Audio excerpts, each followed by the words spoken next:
Hello. நம்ம இப்போ செய்ய போகிறது சிக்கன் பிரியாணி. இது ரொம்ப ரொம்ப ஈஸி. இது வரைக்கும் சமைக்காதவங்க கூட பிகினர்ஸுக்கு எல்லாத்துக்குமே ரொம்ப ரொம்ப ஈஸியாக செஞ்சு முடிச்சிடலாம். நான் கொடுத்துருக்குற அதே மெத்தடில் நீங்களும் அதே மாதிரி செய்யுங்க, ரொம்ப நல்லா வரும். நம்ம எப்படி செய்யறதுன்னு பார்க்கலாம். அதுக்கு முன்னாடி என்னுடைய சேனலை சப்ஸ்கிரைப் பண்ணாதவங்க சப்ஸ்கிரைப் பண்ணிக்கோங்க. கூடவே பெல் பட்டனையும் ப்ரெஸ் பண்ணி வச்சுக்கோங்க. அப்போ தான் நான் போடுற வீடியோலாம் நீங்கள் ஈஸியாக பார்க்க முடியும். வாங்க.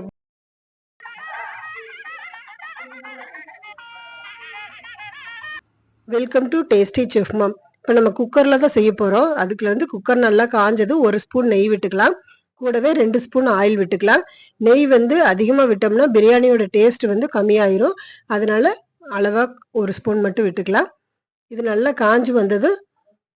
நம்ம பிரியாணி இலை 1, நட்சத்திர சோம்பு 1, பட்டை 1, கிராம்பு 2, ஏலக்காய் தட்டி 2 போட்டுக்கலாம். இது லைட்டாக கலக்கி விட்டுட்டு நம்ம வெங்காயம் நீள நீளமாக அரிஞ்சு வச்சுருக்கிறேன், ஒரு பெரிய வெங்காயம், அதை போட்டுக்கலாம்.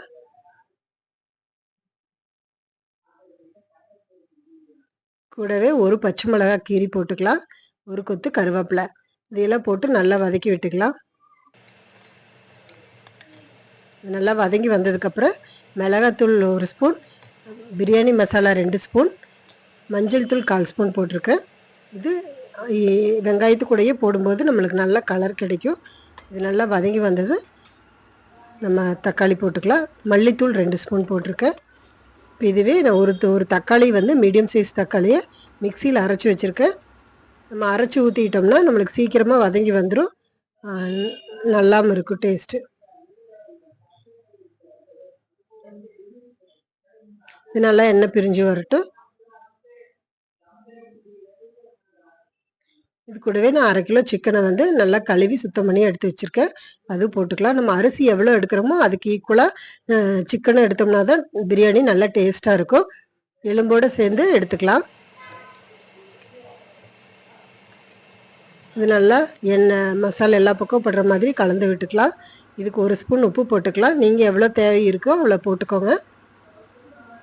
இது போட்டுட்டு நல்லா கலந்து விட்டுட்டு விசில் போடாமல் நம்ம மூடியை ஒரு 2 நிமிஷம் வச்சு எடுத்துக்கலாம், மூடி வச்சு எடுத்துக்கலாம்.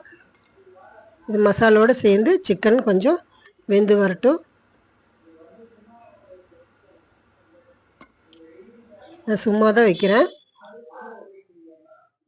இப்போ ஒரு 2-3 நிமிஷம் கழித்து நம்ம எடுத்துட்டு மற்றதெல்லாம் சேர்த்திக்கலாம்.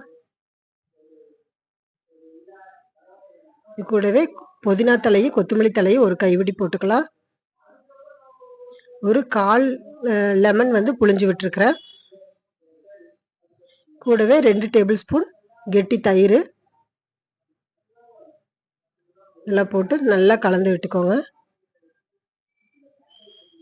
இப்போ நான் 2 கிளாஸ் பாஸ்மதி ரைஸ் 1 மணி நேரம் ஊற வச்சு எடுத்து வச்சுருக்கேன். அதனால் நான் 2 கிளாஸுக்கு 3 கிளாஸ் தண்ணி விட்டுருக்கேன். 1 ஸ்பூன் இஞ்சி பூண்டு விழுது போட்டிருக்கேன். நீங்கள் எண்ணெய் வதக்கும் போதே கூட நம்ம போட்டுக்கலாம். இப்போ நான் 2 கிளாஸ் அரிசியை 1 மணி நேரம் ஊற வச்சு நான் எடுத்து போட்டிருக்கேன். 1 கிளாஸ் அரிசிக்கு 1.5 கிளாஸ் தண்ணி வேணும். இப்போ நம்ம 2 கிளாஸ் எடுத்துருக்கிறதுனால 3 கிளாஸ் தண்ணி வச்சுருக்கிறேன். இது நல்லா கொதிச்சு வரட்டும். ஃபஸ்ட்டு தண்ணி நல்லா கொதி வந்ததுக்கப்புறம் தான் நம்ம ரைஸை போடணும். இது நல்லா கொதிச்சு வந்ததுக்கப்புறம் நம்ம விசில் போட்டுக்கலாம்.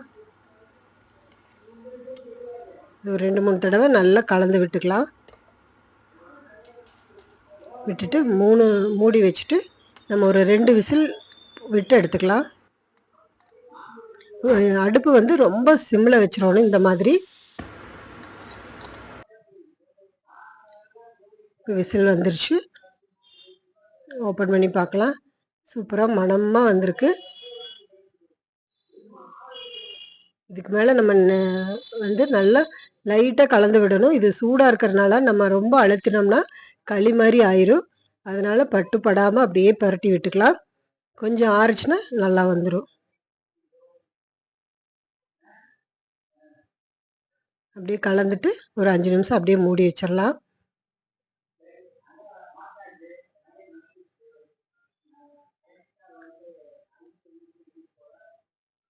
அவ்வளோதான். இதில் எந்த மிஸ்டேக்கும் வராது. நான் சொன்ன இதே மாதிரி நீங்களும் செஞ்சு பார்த்துட்டு சப்ஸ்கிரைப் பண்ணுங்கள், ஃப்ரெண்ட்ஸ்க்கெல்லாம் ஷேர் பண்ணுங்கள்.